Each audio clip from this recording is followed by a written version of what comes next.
before starting to discuss about these two numbers, and let me explain one notation that will be useful for us. So sometimes we want to write such statement, say for given beta and gamma,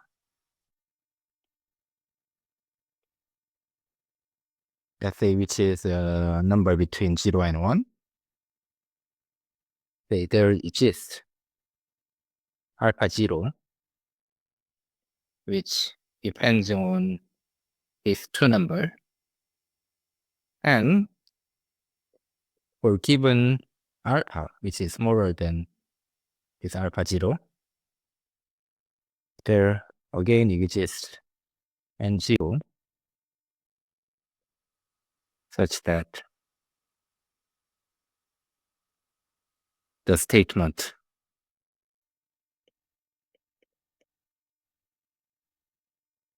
some statement, let's say following statement,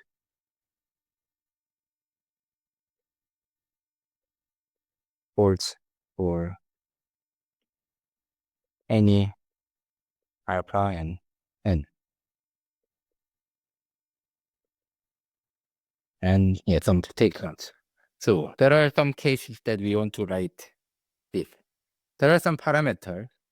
So it essentially said is that as long as alpha is much smaller than beta and gamma, and as long as n is sufficiently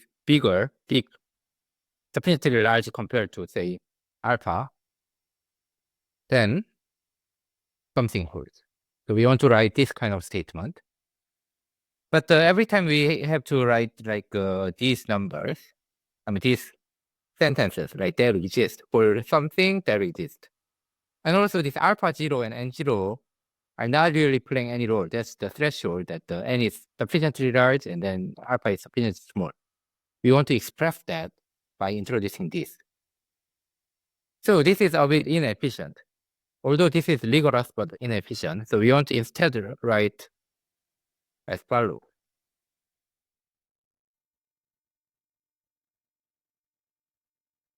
So we want to say that, suppose this holds, then blah blah holds, the later part. So this indicates that if alpha is sufficiently smaller than beta and gamma, and if 1 over n is sufficiently smaller than alpha, so here means that n is sufficiently large, then something holds. So we will write it this way. So whenever we see this, this less notation has several meanings, especially in number theory. This is like has similar meaning as a big O notation. But instead of that, in this course, we will use this meaning. So this means that there are some function f and g. So this is like f and this is g, such that if alpha is smaller than f of beta gamma, and 1 over n is smaller than g of alpha, then statement holds. And here, one of the efficiency of this is that we don't have to specify this function. So anyway, even if we write it this way, we usually don't specify what this alpha 0 and n0 is. So this makes the statement more concise. And then conceptually, it gives you more intuition. So we are learning about this extremal number. What do you know? So we know that if this number of edges is more than the extremal number of f, then the G contains a copy of X. So we know this. So this guarantees at least one copy.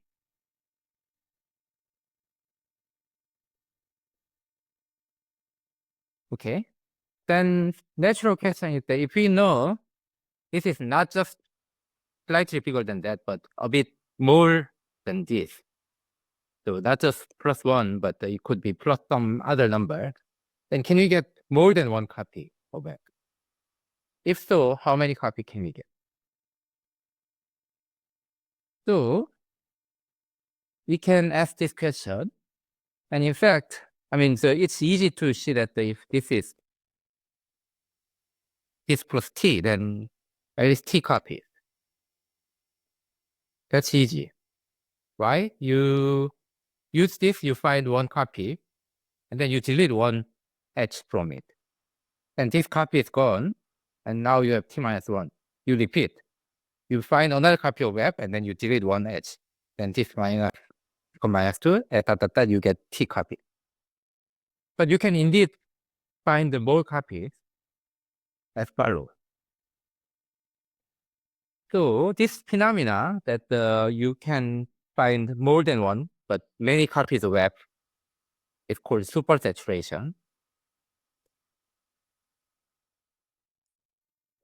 So suppose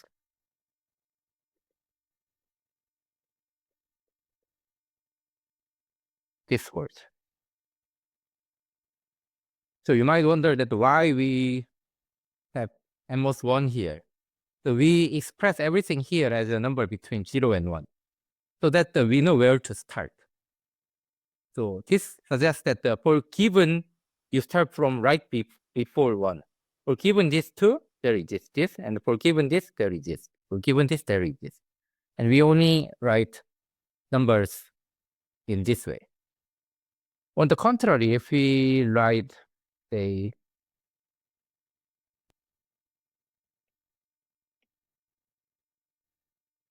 in this way, then it's a bit unclear where to start. I mean, technically, you have to write alpha. You have to start from middle. For given this, there is this. For given this, there is this. So here you are left something from right to left. Here is like from left to right. So it's non-consistent.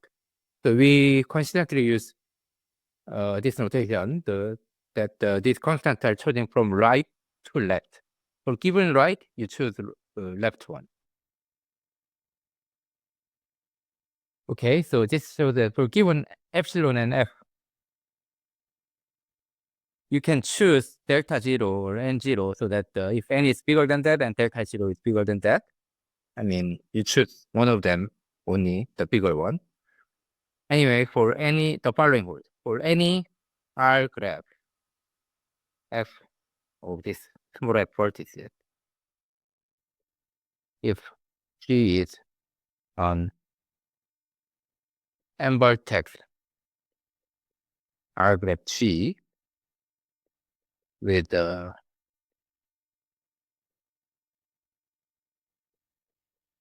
whose number of edges is above the Turan density, but above by epsilon. So epsilon times n should are more edges. Then G contains at least delta times n choose f copies of f.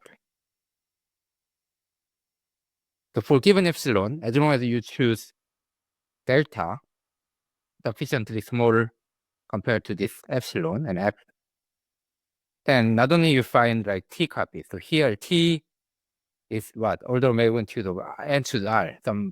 It's at most some constant times n choose r, right? But here you have n choose f. So in many cases, I mean, usually the f, if f contains at least one edge, its number of vertices is strictly bigger than r. I mean, at least r. So if it is strictly bigger, then this is much bigger number when n is large. So this is indeed a stronger result than, I mean, than this. And of course, this is kind of best possible.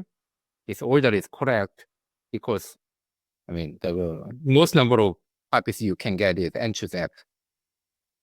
That's in complete graph. So let's prove this. So it's kind of again like weighted counting, like double counting. You count the number of copies of X, you count many, and then some of them are multi-counted. And then you want to divide the, possible number of multi-counting. And how do you obtain such a thing? Is a bit like this. You want to find the copy using the definition, but you want to find the many of such copy, so and choose the constant times and choose f many such thing. So for that, we do the following. So let f be an f vertex bar graph given, and we first choose k. Like k be a large enough number,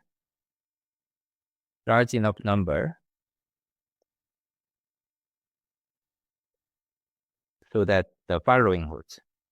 Extremal number of k vertices f with at most is Touran density plus epsilon over 2 times k choose r.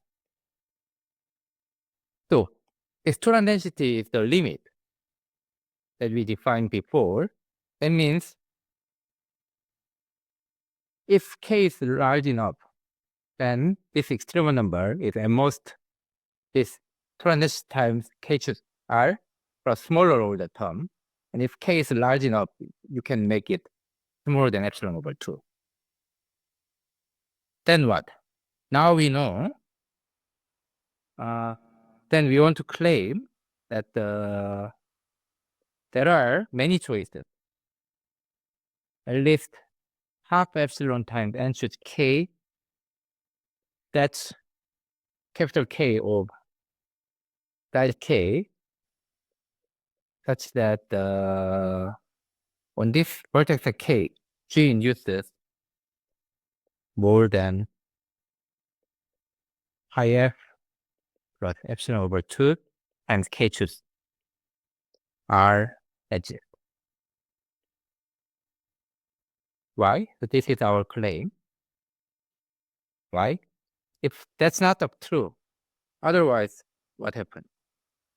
We consider all such set k, and then we count the number of edges, and what do we get? So this k, there are two cases.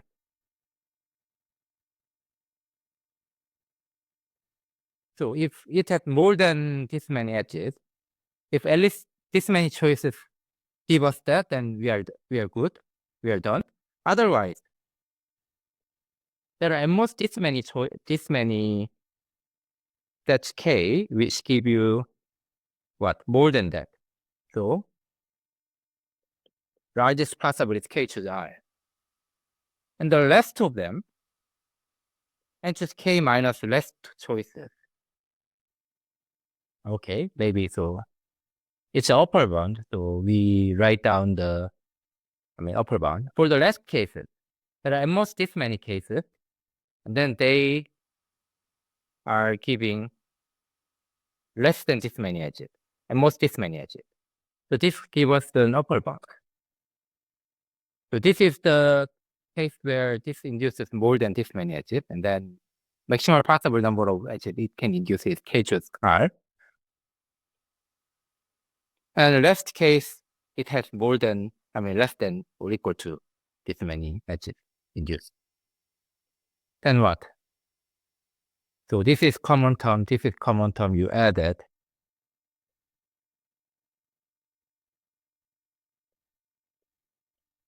You have this, which is a contradiction.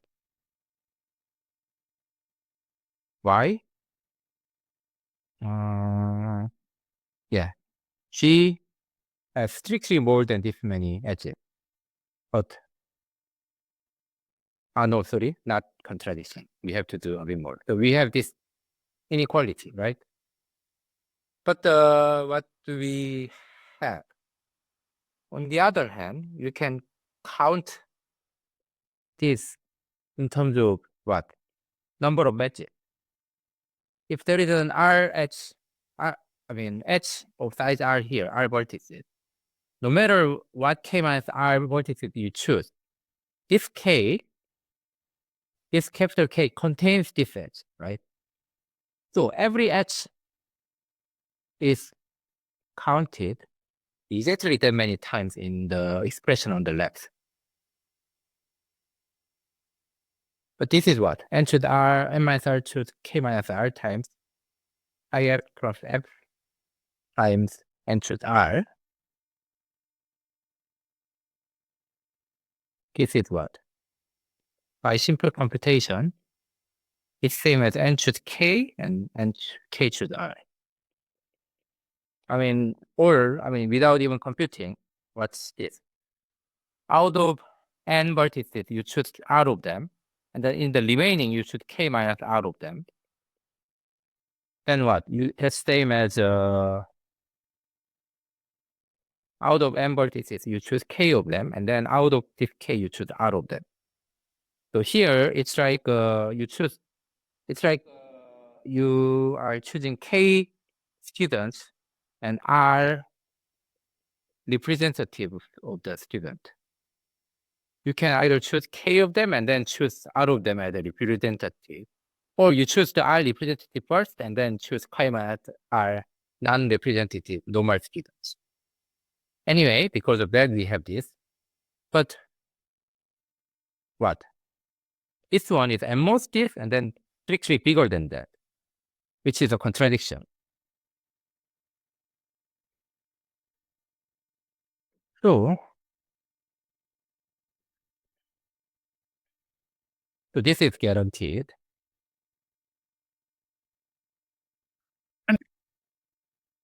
And there are this many sets of size K such that it has more than this many edges. But by this choice, what do you know?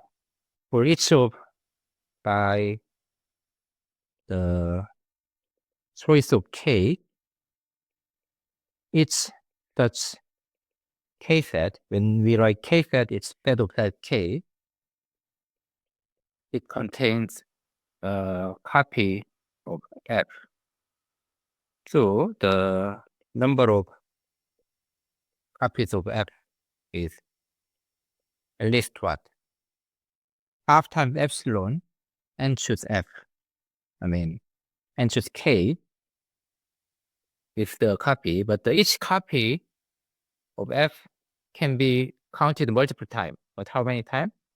N minus F choose K minus F. So this comes from what? Each K set give you this copy of F. So for this specific copy of F, you count the potential K set which may contain this. It's almost this. That's what? That's half times epsilon K to the F to the negative 1 times M to the F. So as delta is much smaller than epsilon or 1 over F. In fact, delta smaller than half times epsilon, K to the F inverse is enough. And here what? K is a function of epsilon and F. So this K can be upper bounded by using this. So this entire thing is a function of epsilon F. So as long as delta is much smaller than this 2, then what? This is bigger than delta times N to Z. So that proves what we want. So now we have proved this supersaturation. And then using that, we want to deduce Erdos-Stone-Simonovits theorem. That's about the extremal number, the theorem number of a given non-given graph. So before that, let's define it. For an R graph and a vertex, we replace this one vertex with several vertex. So we want to introduce the operation that we can apply to a graph to get a new graph, bigger graph, which is called the blow up. So instead of this one vertex, we consider, say, t vertices.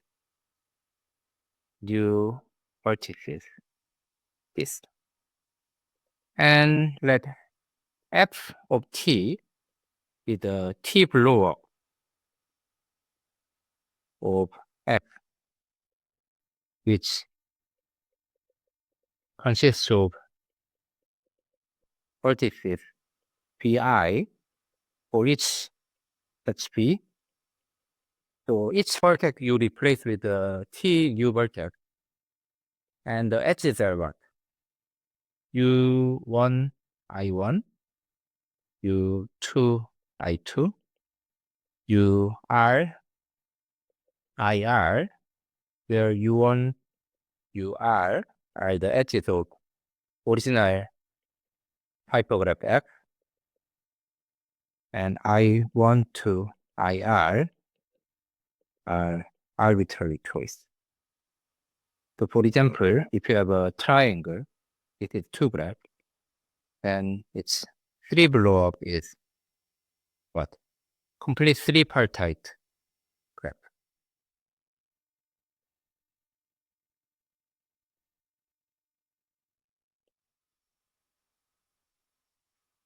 So you replace each edge with a complete bipartite graph between K, T, and T vertex.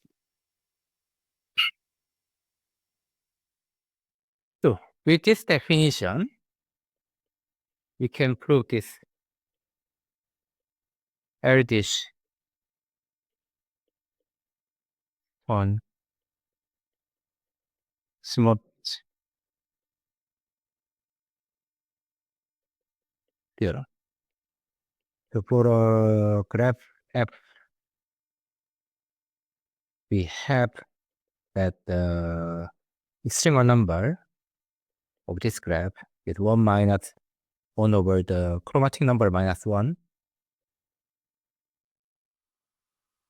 plus little 1 times n to 2. And why do we have chromatic number here? It's natural. The lower bound is comes from the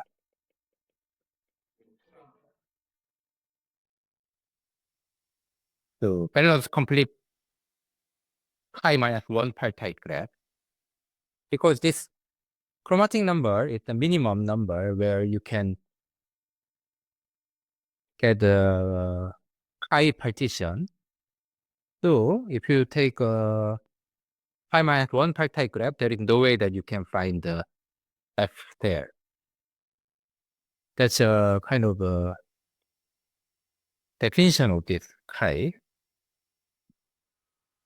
The lower bound is easy. So let's prove upper bound. We prove the following claim. For any t,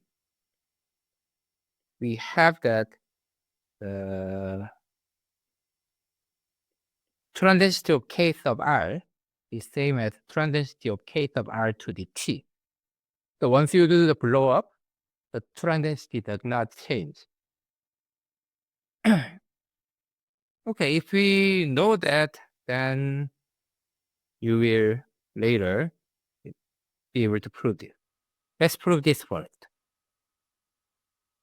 So let epsilon be positive number, and by supersaturation, there is delta such that whenever I write s cat t dot, it means such that any graph G with more than pi kr plus epsilon n2 times n2 edges contain at least delta times n2 copies of kr. Okay, that comes from the supersaturation. And now what? We consider an auxiliary R graph. Let's write aux on the vertex set, same as the vertex set of G. And its edge correspond to the copies of KR. So whenever you have KR, you put this 4 vertex, you put this I vertex, and then put as an hyperedge. Then what? By the previous theorem of Erdos, we proved this. It's different. Yeah, different lecture note. So in the previous, what we have shown the extremal number of R-partite graph. So T below of R-partite complete R graph. This is what? Reload n to the R. We actually show that this number here, we actually computed it, R minus something. But all we care here is the little of R. So its total density is 0. So hence, this G contains a copy of this. Because what? This number is some constant times n to the R. So that's bigger than this number. Also assume n is large. So here we have, whenever we have a little one term, it's a term that goes to 0 as n goes to infinity. So we are assuming n is large.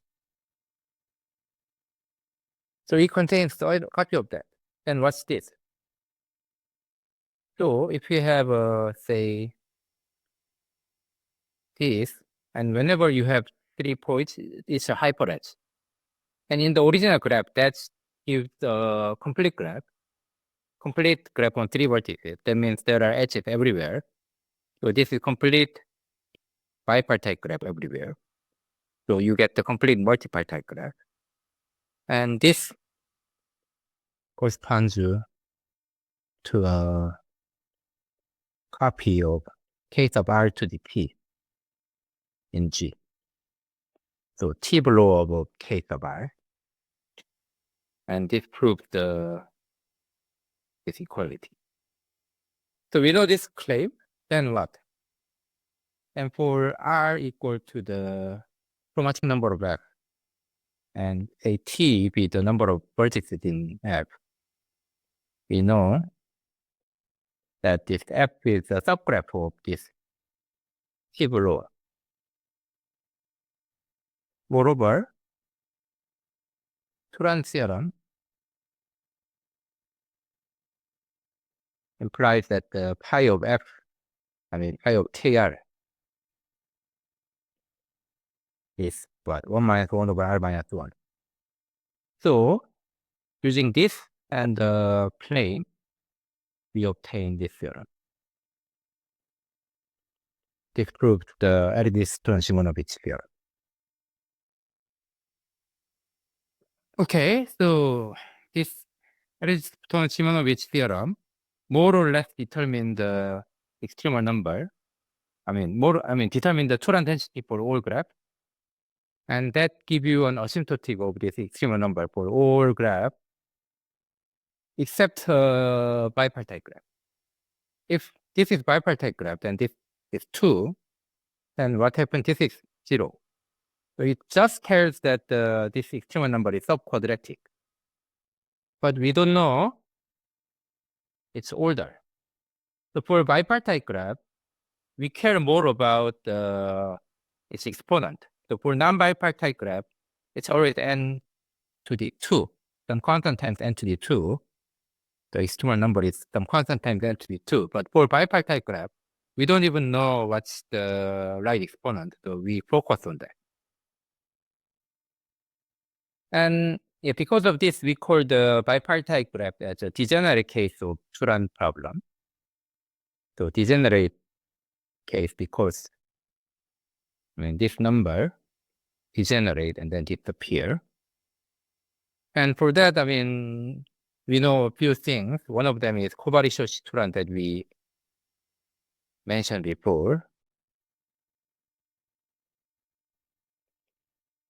That this complete bipartite graph satisfies it.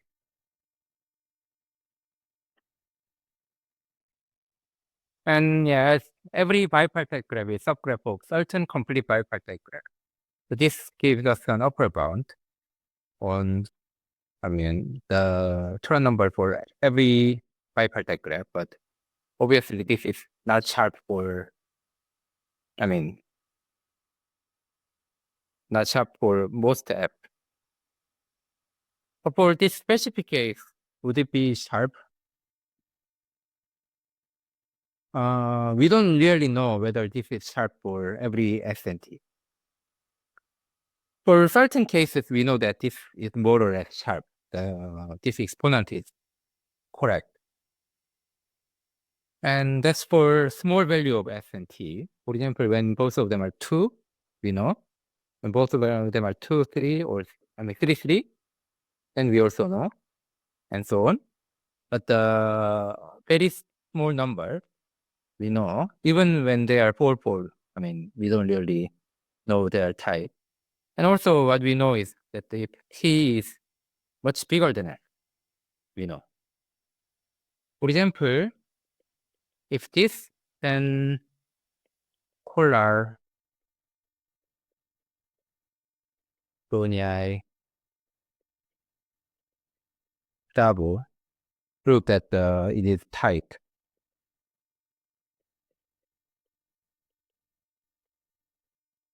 This holds, and then later this is improved to this by alone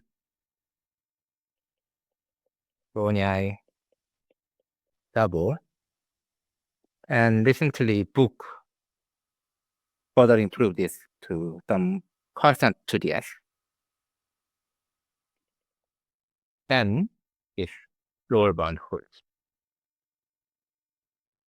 Okay, so we have learned about supersaturation, and we use this to prove the Erdos-Stone-Simonovits theorem, which provides some upper bound, some understanding on the Turan density for every graph, except the bipartite graph. But bipartite graph, we know this upper bound. And next time we will discuss about the lower bound on the extremal number of bipartite graph. Okay, then thank you for listening. I will see you in next video.